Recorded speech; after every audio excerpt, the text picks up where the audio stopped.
ተወልጄ ያደግኩት ጅማ ነው። ወለጋ የሄድኩበት ምክንያት የተደራጁ ነፍሰ ገዳዮች እኔንና ለማን ለመግደል በሚገባ መዘጋጀታቸውን በበቂ መረጃና ማስረጃ በመረጋገጡ ነው። ይህ መረጃ እያለ ወለጋ በመሄድ በሞት አላስፈላጊ መስዋዕትነት ነው።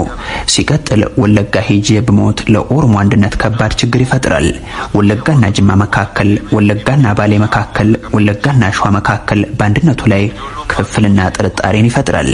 ሌላ ክልል ላይ በሞት የኦሮሞ አንድነት ላይ ምንም አይነት ችግር አይፈጥርም። በአንድነት ትግሉን ይቀጥላሉ። በፍጹም መሞትን አልፈራም። የኔን መሞት በኦሮሞ ህዝብ አንድነት ላይ ምንም አይነት ችግር አይፈጥርም ካላችሁ ግን ነገው ነው ሄዳለሁ። እኔ ወለጋ ሄጄ በሞት ጅማ ዝም አይልም። ይሄኛውን የአብይ አህመድን ንግግር የሰሙ ሰዎች እንደ አዲስ ሲገረሙ፣ በከፋፋይና ግጭት ቀስቃሽ ንግግራቸው ሲቆጡም ተስተውለዋል። እንዲያም ሆኖ እኒህ ጠቅላይ ሚኒስትር እመረዋለሁ የሚሉትን ህዝብ አለው የሚሉትን ታሪካዊ ቁርሾና ቂም እየፈለጉ እንዲህ ሲናገሩ የመጀመሪያቸው አይደለም። ስልጣን ላይ እስካሉ ድረስም ይህንን ይተውታል ተብሎም አይገመትምና የመጨረሻቸው አይሆንም። የስልጣናቸው ምስ ደም ማፍሰስና ጥላቻ መቀስቀስ ነውና ጎንደርን ሳለማ ጎጃም ተመቀኘኝ ያለው አንደበታቸው ወለጋ ሄጄ ብገደል ጅማ ዝም አይልም ሲል ተሰምቷልና አንድን መንግስት ሰራተኛ እንዴት ታምነዋለህ? እሱ እኮ ወለጋ ነው እያሉ ሲናገሩ ያዳመጧቸው የቀድሞ ሚኒስትር በአደባባይ መስክረዋልና ኦሮሞን ከፊንፊኔ ያባረረው ቅኝ ገዢው ኃይል ነው በማለት በኦቤን የተናገሩት የአፋን ኦሮሞ ማብራሪያ ዛሬም በሰነድነት አለና እሳቸው ይህንን አያቆሙም። አዲስ አበባ ኦሮሞ ጠል ነው ሲሉም ሆነ መንግስት የተነካ ያለ ኦሮሞ ወደ አዲስ አበባ እየተመመ ነበር ብለው ሲናገሩ ዓላማቸው እልቂትን መፍጠር እንደነበር ሽሽግ አልነበረም። የሃይማኖት ተኮር ጥቃትን አቁሙ ብለው የወሎ አባቶች ሲጠይቋቸው እናንተ ሰዎች በቦሩ ሜዳ ዘመን ጀምሮ ሙስሊምና ኦርቶዶክስ ሲገዳደል ነበር በማለት ጸባችሁ ከኔ ሳይሆን ከትግራይ ጋር ነው የሚል ይዘት ያለው መልእክታቸው አሁንም በኢቲቪና ፋና ድረገጾች ላይ እንደተቀመጠ ነው። አሁንም የዚያኑ የቁርሾና የግጭት ጠመቃቸውን ይዘው ጎጃም ገብተው ወጥተዋል። በህዝቦች መካከል ግጭትና አለመተማመንን መፍጠር እንዲሁም የተፈጠረውን አለመግባባት ማባባስ የሚወዱት ነገር ብቻ ሳይሆን 8 ዓመታት ያሰነበታቸው ስልት ነው። ጎጃምና ጎንደር ለግድያ የሚፈላለግ፣ ጎንደርና ትግራይ እሳት የማይጫጫር፣ ጅማና ወለጋ አንዱ ሌላውን ለማጥፋት የሚጋበዝ፣ ወላይታና ሲዳማ ከመገዳደል ውጭ ባህል የሌለው አድርገው የሚናገሩት ተደብቀው ሳይሆን በፓርላማ ነው። ትናንትም ጎጃም ሆይ በአፄ ዮሐንስ ዘመን ብዙ ዋጋ ከፍልሃል እኮ የሚለውን ቁስል ማከክ ያስፈልጋቸው ለምንድን ነው የሚለው ሰው ካልተጠላላና ታሪካዊ ቁርሾውን ፈልጎ የጎንዮሽ ግጭቱን ካላስቀጠለ እኔ ላይ ትብብር ይበረክታል የሚል ብቻ አይደለም። ነገሩን ዘርዘር አድርጎ መረዳት የአብይ አህመድን የሴራ ካራ ለማስጣል ይረዳል። ጠቅላይ ሚኒስትሩ ጊዜ ገንዘብና ሰው አብዝተው በሚመድቡበት የሴራና የግጭት ጠመቃ ስራቸው የአስከሬን ብሔር ሳይቀር ዘርዝረው ለመናገር የማይጸየፉ መሆናቸውን አሳይተዋል። ያስገደሏቸውን ሰዎች አስከሬናቸውን በብሔርና በሃይማኖት እየዘረዘሩ የገለጹት እኒሁ ጠቅላይ ሚኒስትር የኢትዮጵያ ብዙ ብሔሮች ለማፈር ሆነውላቸው እሳት እያቀጣጠሉባቸው ቀጥለዋል። በአሁኑ ወቅት የአማራ ፋኖ ብሔራዊ ንቅናቄ የሚያካሂደው የትጥቅና የፖለቲካ ትግል አብይ አህመድን በአማራ ክልል ውስጥ የተጠሉ የተወገዙ ማስደረግ ችሏል። እንዲያ ሳር ቅጠሉ እያጨበጨበ የተቀበላቸውን ጠቅላይ ሚኒስትር ነፍሰ ገዳይ ብቻ ሳይሆኑ ጨካኝም ብቻ ሳይሆኑ ገድለው አስከሬን የማይሰጡ የዘመኑ መላኩ ተፈራ መሆናቸውን የነ ናሁሰናይ አንዳርጌን እናት በማስለቀስ አሳይተዋልና ይህንን አረጋግጧል። በአሁኑ ወቅት በአማራ ክልል በነተመስገን ጥሩነህና አረጋ ከበደ ቤት ካልሆነ በቀር አብይ አህመድ አሊና ብልጽግናቸው በበጎ የሚነሳበት ሁኔታ የለም። ይህንን ፖለቲካዊ ድል እየመራ ነው የሚባልለት የአማራ ፋኖ ብሔራዊ ንቅናቄ የበላይ መሪዎች መካከል አብዛኞቹ የጎጃም ልጆች ናቸው ብሎ ያመነው የአብይ አህመድ አእምሮ ይህ ጎጃም መር የአማራ ኃይል ደግሞ ከትግራይ ጋር ከተባበረ አንድ ሐሙስም የሚሰነብት ስልጣን እንደሌላቸው አሳውቋቸዋል። እናም እናንተ ጎጃሞች ሆይ የትግራይ ተወላጁ አፄ ዮሐንስ ያደረጋችሁን ረስተው ልጆቻችሁ ከዘንድሮቹ የትግራይ ኃይሎች ጋር እየተባበሩ ነው በማለት ወደ ጎን መጣላት ሲገባቸው እንዴት እኔ ጋር ይዋጋሉ? እንዴትስ ለእነዚህ የፋኖ ኃይሎች እናንተ ደጀን ትሆናላችሁ? እያሉ የአፄ ዮሐንስን ታሪክ ያነሳሉ። ይህ ህዝብ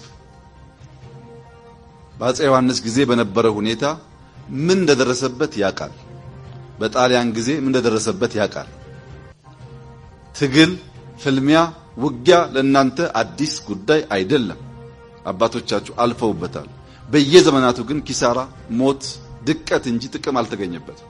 እዚህ ጋር ልብ እንበል። ምንም እንኳን አፄ ዮሐንስንና ጣሊያንን አብረው የጠሩበት ምክንያት እኒያ ከትግራይ የበቀሉ ንጉሥ ለጎጃም እንደ ጣሊያን ፋሽስት ነበሩ፣ ልጆቻችሁ ያበሩት ከእነሱ ጋር ነው ለማለት ቢሆንም ቀጥለው የተናገሩት ጉዳይም በዋዛ የሚታለፍ መሆን አይችልም። ከጣሊያን ጋር የተደረገውም የነበላይ ዘለቀ ተጋድሎ ጥቅም ያልተገኘበት ኪሳራ ነው ብለው ገልጸውታል። ግዴለዎትም እንደ እርሶ ዕድሜው ሁሉ ለአረቡም ለጥቁሩም ተላላኪ ላለመሆን ቅኝ ገዢዎችን ለመፋለም የተደረገን ተጋድሎ አክሳሪ አይበሉት። ያ ትውልድ እንደ እርሶ ያለን ከፋፋይና ገዳይ ወራሪ ኃይል በደሙና በአካሉ ቆርጦና አንቆራጦ ያባረረበት ነው ብሎ የሚመልስላቸው ደፋር በዚያች በደብረ ማርቆሷ መድረክ ላይ አልነበረም። እናም ጎጃም ሲቆርጥ ጣሊያንን እስከ ሮማ ድረስ እንደሚያባረረው ሁሉ የአንድ መሐመድ ቢን ዛይድ ተላላኪን እንዲሁ ማድረግ የሚሳነው አይደለም። ጣሊያንን በመጣበት መመለስ ኪሳራና ጥቅም አልባ ሳይሆን በደም የተጻፈ ገድል ነው ማለት አልተቻለም። ሆኖም የጣሊያኑን ጉዳይ ያነሱት ቀድመው ለጠቀሱት የአፄ ዮሐንስ ጉዳይ ማያያዣ ለማድረግና የትግራይን ሰው በጠቅላላ ልክ እንደ ግራዚያኒ ነው ለማለት መሆኑን ያልተረዳ ሰው 8 ዓመት ሲገድሉና ሲዋሹ አብይ አህመድ ያልገቡት ሰው መሆን አለበት። ካልሆነም የጎጃም ሕዝብ ሆይ ከኔ ጋር ካልተሰለፍክ እንደ ጣሊያን ሆንብሃለሁ እያሉት ነው። ደጋግመው በንግግራቸው ላይ የጠቀሱት ወለጋንና ወሎን ሲያገናኝ የነበረ ደብረ ማርቆስ ዛሬ እንዴት ይነሳብኛል የሚለውን ነው። በዚሁ ንግግራቸው ላይ ቢያንስ 3 ጊዜ ጎጃምን ወለጋና ወሎን የሚያገናኝ ብለውታል።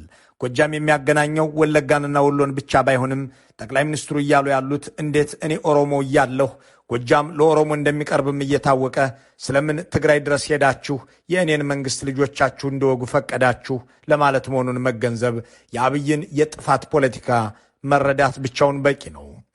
ደብረ ማርቆስ በወሎና በወለጋ መካከል ድልድይ ሆና ንግድን፣ ሰውን ስታስተሳስር፣ እድገት ስታሳልጥ መኖሯ የማይታበል ሐቅ ነው። ይህንን ሐቅ ማስቀጠል አቅቶን በአባይ ሸለቆ አካባቢ አሊዶሮ አካባቢ የሸፈተውንና ወደ አዲስ አበባ አላሻግርም ያለውን ሽፍታ በጋራ ታግለን ማስወገድ ሲገባን ከዚህ ደጀን መሄድ እንዳንችል ተጨማሪ ሽፍቶች ማበራከታችን ተገቢ ጉዳይ አይመስለኝም። ደብረ ማርቆስ ወለጋንና ወሎን ማገናኘት ሲገባት እኔን የሚታገሉ ሰዎች እንዲፈጠሩ ምክንያት ሆነች የሚለው ገለጻ አብይ አህመድ በተለመደው የሴራ መንገዳቸው ያመጡት ጉዳይ ነው። እንዴት የሚለውን እናብራራው። ዛሬም ወለጋና ወሎ እንዳይገናኙ ደብረ ማርቆስም ሆነች ጎጃም እንቅፋት አልሆኑም። በደርግ ዘመን ወለጋ ተወስዶ የሰፈሩ ወሎዮችን የሚጨፈጭፈው የአብይ አህመድና የሽመልስ አብዲሳ ኮሬ ነገኛ እንጂ የጎጃምና የአካባቢው ሕዝብ አይደለም። የወሎ አማሮችን ከወለጋ ነቅሎ ያባረረው የደብረ ማርቆስ ሕዝብ አሊያም የቢቸና ገበሬ ሳይሆን የነ አራርሳ መርዳሳ ጋቸና ሲርና ነው። ከጎጃም ወደ ወሎ የሚወስደውን በቀደመው መንግሥት ዘመን የተሠራውን መንገድ ለ1 ዓመት ተኩል የዘጋጋው የመሐመድ ተሰማ የአብይ አህመድ ጦር እንጂ የመርጦ ለማርያም ቄስ አይደለም። እውነታዊ መሆኑ ባይሰወርም ለስውር ሴራቸው ሲሉ ግን አብይ አህመድ ሽፍታ ደባቂ፣ የሽፍታ ደጀን የሚሉት የጎጃም ሕዝብ ከትግራይ ከመወዳጀት ይልቅ እሳቸው የኦሮሞ መንግሥት ከሚሉትና ደብረ ማርቆስ ላይ ወለጋ እያሉ ደጋግመው ከጠሩት አገዛዝ ጋር መሰለፍ እንደሚገባው ለማስጠንቀቅ ሞክረዋል። የጎጃም ሕዝብ ሆይ ልጆች የሚዋጉት የወለጋን መንግሥት መሆኑን እወቅ። ከወሎ ጋር እያገናኘህ ተገዛ፣ ካልሆነ ግን አጠገብህ ያለው የወለጋ ሕዝብ በዝምታ እንደማይመለከትህ እወቅ። ደብረ ማርቆስ ሆይ ጎጃምን ወሎና ወለጋን ማገናኘትህን ትተህ ብዙ በደል ካደረሱብህ የአፄ ዮሐንስ ልጆች ጋር ግንባር መግጠምህ ተገቢ እንዳልሆነ እወቅ እያሉ የሚናገሩት አብይ ቢሮ ሲገቡ ደግሞ ወለጋ እኮ ለመንግሥት ኃላፊነት አይታመንም፣ ጎጃም እኮ ለጎንደር ሪዞርት ስገነባ የሚመቀኘኝ ነው እያሉ የሚናገሩ ናቸው። ውጭ ጉዳይ እየሰራው እያለ ሰው አምባሳደር የሚሆን የተለያየ ኃላፊነት ምናምን አብረን እንነጋገራለን። አጋጣሚ አንድ ሰው እኔ በስራው በጣም ጥሩ የሆነ ሰው ነው፣ በእኔ ያረዳድ ማለት ታምነዋለህ ወይ አለኝ።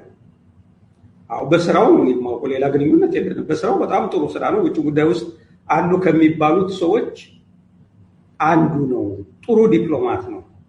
ይሄ ሰው አለ ብዬ እሱ እኮ ወለጋ ነው አለኝ።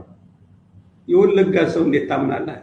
የወለጋን ሰው እንዴት ታምናለህ የሚሉ ጠቅላይ ሚኒስትር ናቸው እንግዲህ ወለጋንና ወሎን የሚያገናኝን ጎጃም እያሉ የሚናገሩት።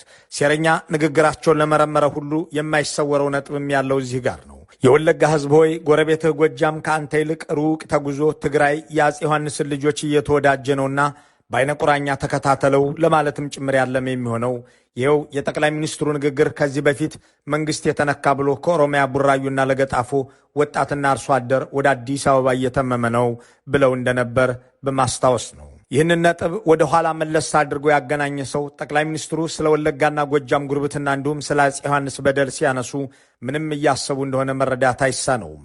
የወለጋን ሰው እንዴት ታምናለህ የሚሉት እኒሁ ጠቅላይ ሚኒስትር ወለጋ ብሄድ ይገድለኛል፣ ያኔ ጅማ ይነሳልኛል በማለት እንዲሁ የመገዳደያ አጀንዳ ሲያቀርቡ ነበር።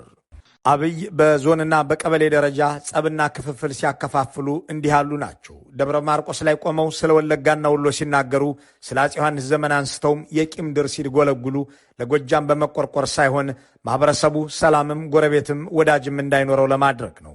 ወለጋ ሆይ ጎረቤቶች ጎጃሞች መንግስትህን ሊጥሉብህ ከአፄ ዮሐንስ ልጆች ጋር ትብብር እያደረጉ ነውና ዝም እንዳትል፣ የጎጃም ህዝብ ሆይ ልጆችህ ከትግራይ ከአፄ ዮሐንስ ልጆች ጋር ሲወዳጁ ዝም አትበል፣ የደረሰብህን ረሳ ሆይ እያሉ ወዳጅም ጎረቤትም የማሳጣት ፖለቲካ መሆኑ ነው።